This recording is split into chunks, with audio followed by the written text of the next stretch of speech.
Halo guys, welcome back again to my channel bersama saya Hansen di sini, dan seperti biasanya setiap harinya saya akan membuatkan video seputar cryptocurrency. So, bagi teman-teman yang tertarik seputar cryptocurrency, boleh langsung bantu saya like dan juga subscribe.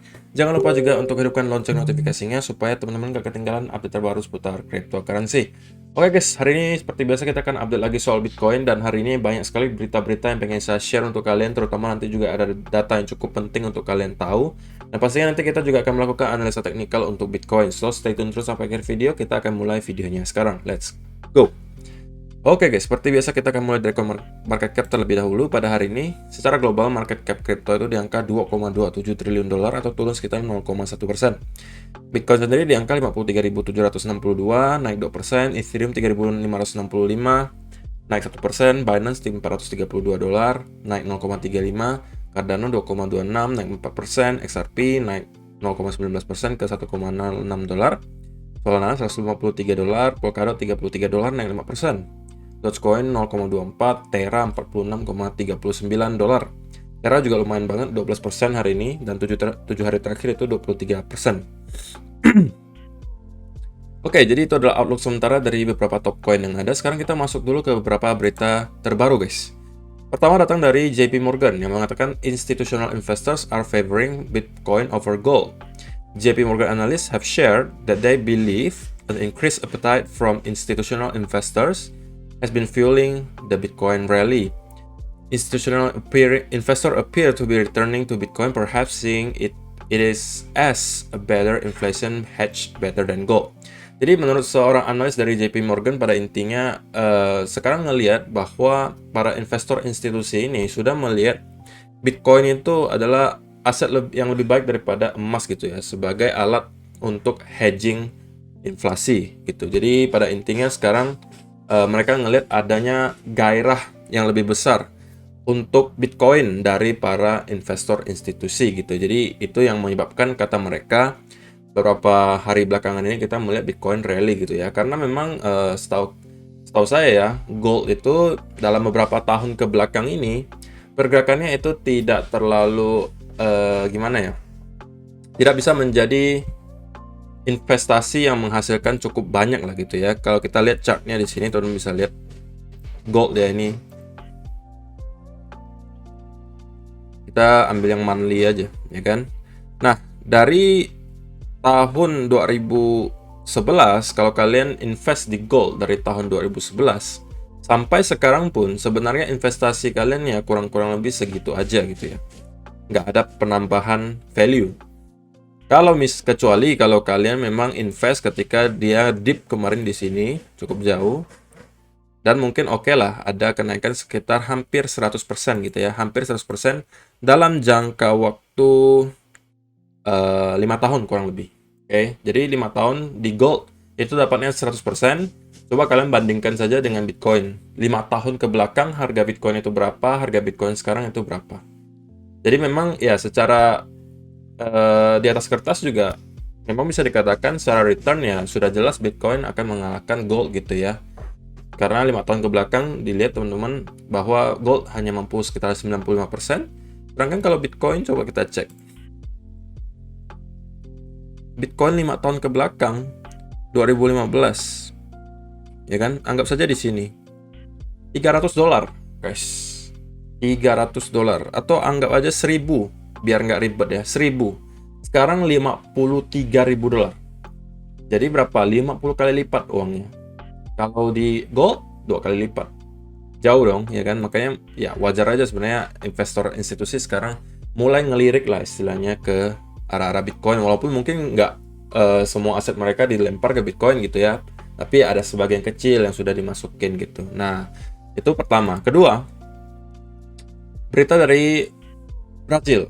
Bitcoin will become currency in Brazil soon, according to Federal Deputy Auro Ribeiro. Jadi ada seorang deputi dari Brazil mengatakan bahwa kemungkinan nih Brazil bakal mengikuti jejaknya El Salvador untuk menjadikan Bitcoin sebagai legal tender di negaranya. Dan nanti dikatakan the politician stated that Brazilian may be able to purchase houses, cars, and even fast food at McDonald's with cryptocurrency in the near future. Jadi memang belum ada waktu pastinya kapan, tapi katanya soon lah gitu ya, segera gitu. Cuma belum diketahui kapan. Dan katanya nanti di Brazil ya, kalian mau beli rumah, mau beli mobil, mau beli fast food kayak McDonald dan segala dan lain-lain, itu udah bisa pakai cryptocurrency gitu ya, sama dengan yang terjadi di El Salvador. So kalau misalnya ini terjadi juga harusnya menjadi boost yang sangat positif untuk kripto lah pada market kripto secara keseluruhan ya gitu ya, karena udah makin banyak negara yang mengadopsi Bitcoin sebagai pembayaran yang legal gitu, dan itu harusnya akan berdampak sangat positif karena pastinya nanti investor akan semakin banyak lagi gitu. Dan Brazil itu bukan negara kecil guys, termasuk negara yang cukup besar gitu ya. Kemudian Bank of America's Crypto Research debuts digital asset are too large to ignore. Jadi Bank of America ini salah satu bank besar juga di Amerika. Mereka melakukan riset soal kripto lah pada intinya ya, dan mereka mengambil kesimpulan bahwa aset digital ini sekarang udah terlalu gede untuk di-ignore gitu, atau untuk diabaikan.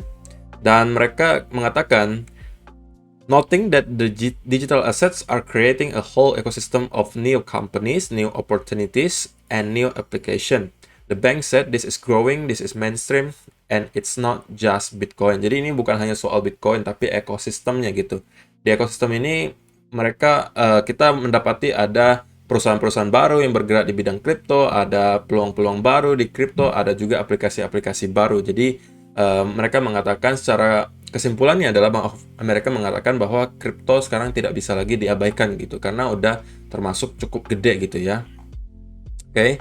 Dan juga hari ini ya, secara data on-chain ada sebuah hal yang pengen saya ingatkan untuk teman-teman dari Will Clemente hari ini.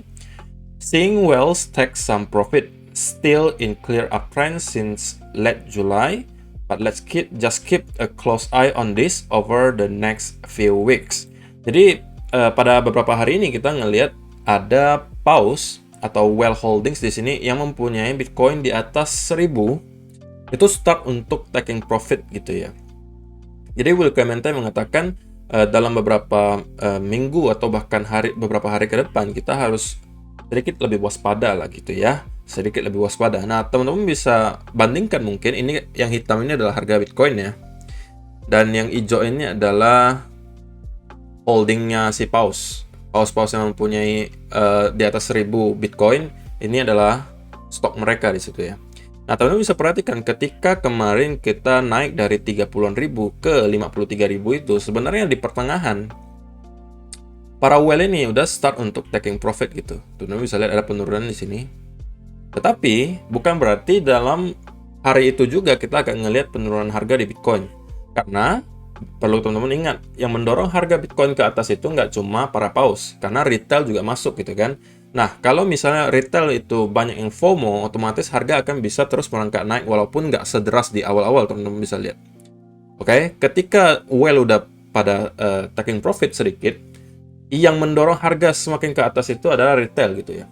Sampai retail kehabisan tenaga juga, pada akhirnya di angka 53.000 kita ngelihat ada koreksi besar gitu. Jadi hal yang sama juga bisa terjadi sekarang, walaupun kita ngelihat bahwa para Bitcoin whale ini udah start untuk taking profit gitu ya. Bukan berarti dalam 1-2 hari ke depan kita tiba-tiba akan drop parah juga, belum tentu gitu ya. Karena perlu teman-teman ingat, sekarang juga udah mulai banyak retail yang lagi FOMO gitu, pengen masuk ke Bitcoin. Nah, bisa jadi retail-retail itu masih akan bisa mendorong harga Bitcoin terus merangkak naik ke atas. Namun perlu teman-teman perhatikan, kalau misalnya para whale ini terus melakukan take profit, cepat atau lambat nanti retail juga akan kehabisan bensin gitu kan, kehabisan tenaga. Dan kemungkinan kalau misalnya ini terus berlanjut, para paus tidak melakukan kembali akumulasi dan retail yang terus mendorong, maka dalam 1 atau 2 minggu ke depan, atau mungkin dalam waktu dekat lah istilahnya, kita mungkin akan ngeliat lagi semacam correction gitu, yang modelnya bisa jadi mirip seperti ini gitu, atau mungkin tidak sedalam ini gitu ya. Jadi itu perlu teman-teman keep in mind gitu ya. Dan hari ini Bitcoin Fear and Greed Index itu sudah dalam keadaan greed. Kemarin bahkan sempat menyentuh ke extreme greed ya guys, dan hari ini turun sedikit ke angka greed. Jadi ya, overall kita sebenarnya masih dalam angka yang cukup normal lah istilahnya. Karena ini sering banget sih kita menyentuh angka sekitar 70-an, Bahkan kalau misalnya kita di bull market lagi kencang-kencangnya itu biasanya bisa nyampe ke 80 90 di sini. So, angka 70 ketika kita ngelihat rally setinggi itu bukanlah hal yang aneh gitu ya. Jadi udah sangat wajar kita melihat angkanya nyentuh sampai sekitar 70-an gitu. So, dari beberapa data tadi yang kita lihat, khususnya yang di data on-chain gitu ya. Nah, saya pengen jelasin ulang gitu. Nah, ketika kita berada di sini guys, sini, sebenarnya para whale itu lakukan taking profit gitu kan. Jadi agak sedikit down holdingnya para whale, namun bukan berarti harga Bitcoin langsung akan drop parah gitu kan. Para retail masih ada yang tersisa, masih punya tenaga, mereka masih bisa naikin harga Bitcoin sampai pada akhirnya mereka juga kehabisan tenaga dan kita drop gitu ya. Dan hal yang sama juga bisa terjadi di sini gitu. Walaupun kita ngelihat para whale itu udah sebagian ada yang take profit gitu ya. Nah, bukan berarti kita nggak bisa lagi ngelihat ada kenaikan dari Bitcoin. Bisa jadi kita akan kembali merangkak lagi naik ke atas seperti ini sampai para retail ini kehabisan tenaga lagi. Mungkin bisa jadi ke area resisten berikutnya di sekitaran 57 sampai 58.000. Nah, dari sini kita baru drop lagi gitu. Nah, indikasinya apa gitu? Menurut saya biasa-biasanya gitu. Kita akan mendapati semacam fake breakout gitu kalau misalnya itu terjadi. Misalnya anggap saja kita merangkak naik seperti ini, terus tiba-tiba dropnya agak parah gitu kan. Dan kita misalnya break dari sebuah pattern, maka itu sudah bisa menjadi indikasi gitu bahwa si para retail ini mungkin udah start untuk kehabisan tenaga. Jadi mungkin saya perlu pesan saja ke teman-teman, baik kalian yang trader maupun holder, ya dalam jangka waktu 1-2 minggu ini harus lebih waspada lah gitu ya. Kalaupun kalian trading, ya pakailah stop loss yang lebih ketat gitu. Jangan sampai terlena, jangan sampai kejebak FOMO. Ingat sekali lagi, saya dari kemarin udah saya ingatin guys, namanya chart itu tidak mungkin akan selamanya naik, itu pasti nanti akan ada correctionnya. Apalagi kita melihat rally kita di sini belum ada koreksi yang cukup berarti gitu. Oke. Dan ya, kalau saya pribadi mungkin saya masih bisa ngelihat ini akan ngerangkak lagi sedikit. Mungkin di sekitaran area ini kita udah start akan ngelihat para retail ini mulai kehabisan tenaga gitu. Dan pada akhirnya kita akan melihat koreksi lebih dalam sebelum pada akhirnya kita kembali naik jadi ya. Jadi kalau misalnya teman-teman penasaran dengan data-data update-nya ya nanti subscribe aja di sini. Pastinya saya akan selalu carikan data-data terbaru di update lagi. Kalau misalnya nanti kita ngelihat para whale udah mulai start akumulasi lagi, ketika harga udah mulai koreksi, maka nanti akan dikabari dan itu harusnya bisa membantu teman-teman semua gitu ya. Dan so far sebenarnya kalau misalnya teman-teman perhatikan di 1 hour chart itu kita masih sangat tertahan di area 53.000 yang sebelumnya merupakan area local top ya. Sini. Dan kenapa area 54 sampai 55 ini agak sulit ditembus kalau misalnya teman-teman memakai Fibonacci extension di sini. Oke. Maka area di sana adalah sekitar 1,618-nya. Jadi ini memang area extension yang sangat kuat gitu ya. Kalaupun teman-teman ganti misalnya extensionnya ke akhir correction di sini, maka kita bisa mengatakan bahwa ini adalah sudah extension 100% daripada rally yang di sini. Jadi kita mendapati ada ABCD pattern gitu kan. Nah, kurang lebih 100% extensionnya.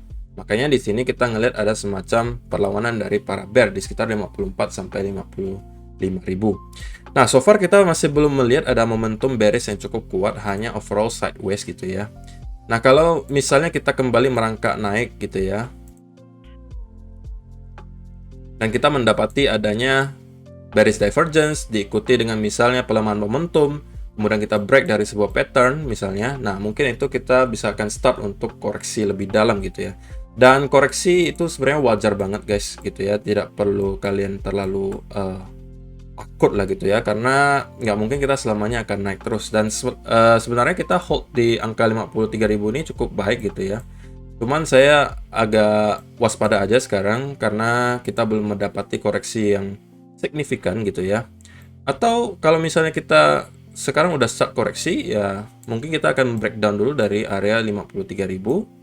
Next support pastinya ada di sekitar 50.000 gitu ya.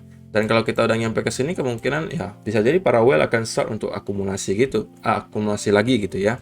Jadi teman-teman hanya perlu perhatikan dua skenario itu saja. Kalau misalnya kita mampu break dari sekitar 53.000 di sini, maka kemungkinan besar kita akan kembali retest ke area trendline di sekitar 50.000 atau 50.500 di sini.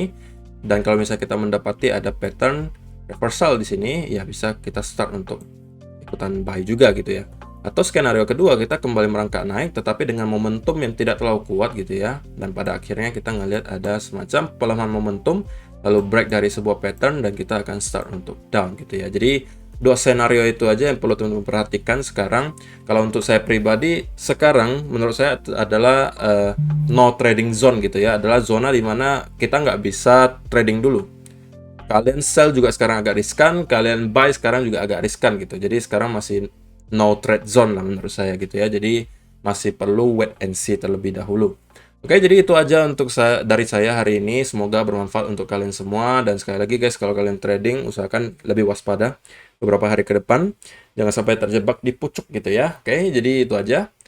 Dan kita akan bertemu lagi di video yang berikutnya. Bye-bye.